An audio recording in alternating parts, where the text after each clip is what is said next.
هذا اليوم من أيام الله سبحانه وتعالى، ومن أعظم الأيام حقيقة، ومن أسعدها أن أكون هنا وسط هذه الحشود الهائلة التي تقف لساعات في هذا الجو البارد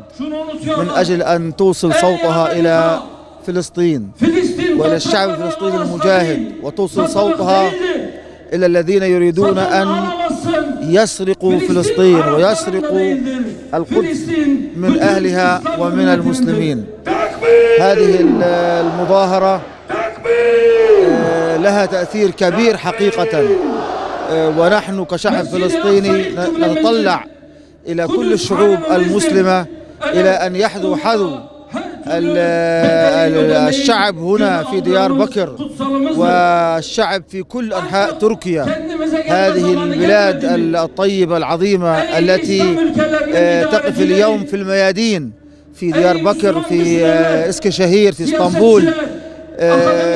نتطلع إلى أن الشعوب العربية والإسلامية كلها أيضا تهب الآن من أجل الدفاع عن الأقصى، من أجل الدفاع عن القدس، من أجل الدفاع عن فلسطين أمام هذه الجريمة الكبرى التي يحيكها ترامب ويحيكها نتنياهو بتكريس اغتصاب فلسطين وبنزع روح الأمة الإسلامية القدس من جسمها وليعطوها لهذا المجرم نتنياهو. التحية، كل التحية لأهلنا ولشعبنا ولإخواننا في ديار بكر وتركيا العظيمة،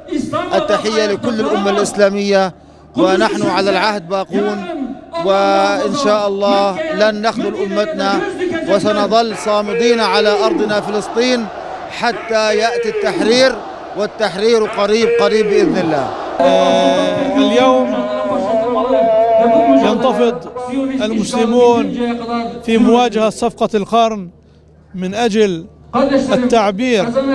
عن أن الأمة صفا واحدا في مواجهة هذه الصفقة من أجل إسقاط هذه الصفقة المؤامرة لإنهاء القضية الفلسطينية، إسقاط هذه الصفقة التي تهدف إلى إنهاء القضية الفلسطينية، التي تهدف إلى بيع فلسطين.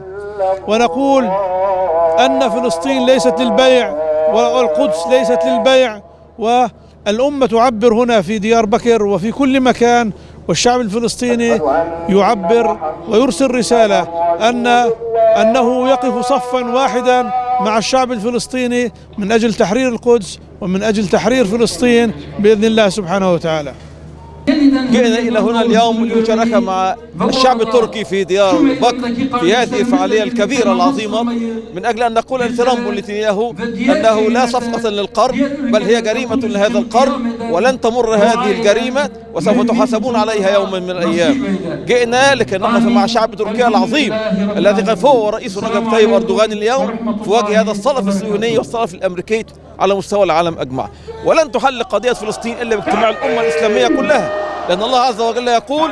إن هذه أمتكم أمة واحدة وأنا ربكم فاعبدون في سورة الأنبياء وفي سورة المؤمنون، وإن هذه أمتكم أمة واحدة وأنا ربكم فاتقون. فيجب على الأمة الإسلامية أن تجتمع كلها، كل شعوبها، رغم أنف حكامها الخونة الآن، يجتمعوا كلهم لكي يأتوا إلى القدس فتتحرر بإذن الله تعالى سبحانه وتعالى.